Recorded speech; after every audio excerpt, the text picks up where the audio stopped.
ઓલા ભાઈ ચિરાગના લગ્નમાંથી તમે બે આવતાય રહ્યા? હા ભાઈ, લગ્નમાંથી ને આવતાય રહ્યા ને અમે જમી હોતન લીધું. તું કાનો દેખાણો ને? ભાઈ મારે થોડુંક મોડું થઈ ગયું અને હવે હું જાઉં લગ્નમાં. તો ભાઈ જા જલ્દી, નકર જમવાનું પૂરું થઈ જાય. હા હારું હાલો ભાઈ. અને ત્યાં જમવામાં મીઠાઈ કેટલી જાતની હતી? શ્રીખંડ, કેરીનો રસ, રસગુલ્લા, લચકો, લાડવા, ઢેપલી, આમાંથી મીઠાઈમાં કાંઈ નતું, ખાલી જાંબુ એક જ હતા. એવું હે?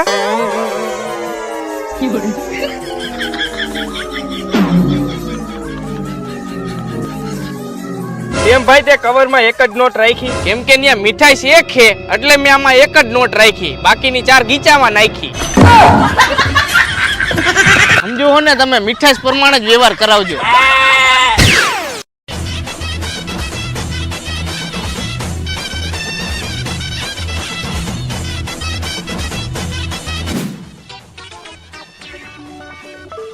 હાલે ભાઈ મારા લગ્નની કંકોત્રી. હા ભાઈ, હું આવી જઈશ તારા લગ્નમાં. આવવાનું હે ભાઈ તારે મારા લગ્નમાં, ને તારા વગર લગ્ન હું નહીં કરું, તારે આવવાનું જ છે. હા ભાઈ, હું બધાયની પહેલા તારા લગ્નમાં આવી જઈશ. અરે એમ બધાયની પહેલા નહીં ભાઈ, બધાય આવે ને ત્યારે જ આવજે અને તારી ફેમિલીને આખી હારે લેતો આવજે. અરે હા ભાઈ, બધાયને હું હારે લેતો આવી. હા ભાઈ, અને આ કંકોત્રીમાં મેં મારો ફેવરિટ ટહુકો છપાવ્યો છે, એટલે હું જાઉં ને પછી તું વાંચી લેજે. હારું હાલ. ભાઈ આને ટંકો શું લખાયો જોઈ તો લઉં. જો તમે અમારા લગ્નમાં આવશો તો અમને મોજ આવશે. જો તમે અમારા લગ્નમાં આવશો તો અમને મોજ આવશે. અને જો તમે લગ્નમાં નહીં આવો તો અમારો વ્યવહાર કરાવેલો તમારી પાસે બાકી રહી જશે. ટંકા તો જો લખાવે. જોયું ને આપણો ટહુકો? કંકોત્રીમાં ટહુકો એવો જ લખાવાનો કે કોઈ વ્યવહાર કરાવ્યા વગર બાકી નો રહી જાય. ભાઈ એકાદું હારા માયલું મિક્સર બતાવી દો ને. હાલો ભાઈ બતાવી દે. એક મિક્સર દેતો ભાઈ. આ મિક્સર તો ઓકે હે, કરી દો બેગ. કેટલા દેવાના? આ મિક્સર ના હે ભાઈ 5000 રૂપિયા. શેઠ થોડા પૈસા ઓછા લેજો, આ અમારા હગા છે. કાંઈ વાંધો નહીં, હાલો તમે એને 3500 રૂપિયા આપજો. 3500? શેઠ થોડોક ભાવ ઓછો લગાડજો, અમારા નજીકના હગા છે આવડા. એવું હે? કાંઈ વાંધો નહીં, આમાં અમારો 1 રૂપિયાનો નફો નહીં. 3200 રૂપિયામાં આવ્યું હોય ને તમે ખાલી 3200 રૂપિયા જ આપજો બસ. 3200 રૂપિયા એટલા બધા થોડા હોય?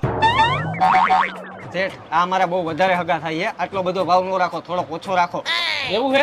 કાંઈ વાંધો નહીં, તો એક કામ કરો, તમે આ મિક્સર અને મફતમાં લઈ જાવ, 1 રૂપિયો નથી જોતો. અરે વાહ ભાઈ વાહ, તમે તો બહુ હારા માણા કહેવાય ભાઈ. જોયા ને આપડા શેઠ? અરે વાહ શેઠ વાહ, તમારા જેવા હારા માણા મેં નો જોયા. અરે હારો માણા કાંઈ નહીં, આ મિક્સર લઈ જાય ને એના પૈસા તારા પગારમાંથી કાપવાના છે. હારવાલામ કામ કરવા માંડ જા, બરોબર ને? અગા હોય તો કઈ ધંધામાં શરમ ન હોય.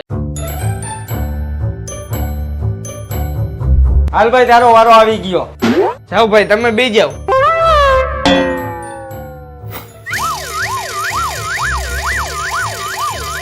હાલો ભાઈ થઈ ગયું તમારું. હાલો ભાઈ હવે તમે આવતા રહ્યો. તમારે ભાઈ શું કરાવવાનું? દાઢી કરવાની ભાઈ. હા તો બે જાઓ જાઓ. હાલો ભાઈ હવે તમારો વારો આવી ગયો હો. તમારે ભાઈ વાળ કપાવવાના હે ને? બે જાઓ જાઓ.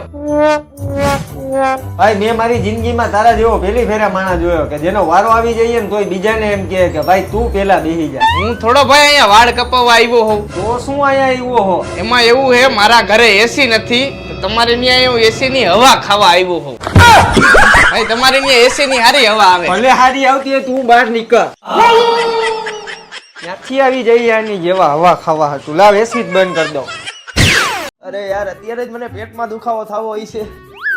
લા આશીષ, હજી તું તૈયાર નથી થયો? આજે ઓલા લક્ષ્મણના લગન હે, ત્યાં જમવા જવાનું છે. અરે યાર, હું તૈયાર જ થવા જતો તો, હજી મેં કપડાય કાઢીને રાખ્યા પણ મને અચાનક થી પેટમાં દુખાવો થવા મળ્યો. એક કામ કરો, તમે જઈ આવો. અરે એમ કેતી જઈ આવી ભાઈ, આજ તો લક્ષ્મણના લગન હે ભાઈ, તું નહીં આવ ને તો એને ખોટું લાગી જાય. એલા ભાઈ મારાથી નહીં આવા, એક કામ કરો, આલ્યો તમે મારો વ્યવહાર લેતા જાઓ. હા ભાઈ. ભાઈ માંડ માંડ આ બધા લગન પૂરા થયા હો. સારું થી પૂરા તો થયા ભાઈ, તને તો સારું થઈ ગયું ને હવે. હા ભાઈ. તું કે ભાઈ મારા લગ્નમાં મોજ આવી ગઈ ને? અરે હા ભાઈ, તારા લગનમાં તો મોજ આવી ગઈ, ડિસ્કો કરવાની, જમવાનું તો 1 નંબર હતું. ભાઈ તને મજા આવી ગઈ ને લગ્નમાં? મજા આવી ગઈ. અરે ભાઈ ફૂલ મોજ આવી ગઈ, બસ ખાલી એક પીવાનું નહોતું. એ પાર્ટી આપણી બાકી. તને તો હું જોઈ લઈશ, લગ્નમાં નો આવ્યો ને વ્યવહાર નો કરાવ્યો. ત્યારે ભાઈ હું બહાર ગામ હતો, તું ઘરે જા, હું તારા ઘરે આવીને વ્યવહાર કરાવી દઈશ. એમાં એવું હે ભાઈ, તારા વ્યવહારના પૈસા મેં આની આપ્યા હતા. પણ એ પૈસાનું મેં આની ગાડીમાં પેટ્રોલ પુરાવી નાખ્યું. ગાડી તો તું આપતો તો ને. પણ ઈ મારે કાઈ નથી જોવાનું, તમે બે મારા પૈસા લાવો. પૈસા તો નથી ભાઈ. કેમ કે પૈસાની તો માં મરી ગઈ છે.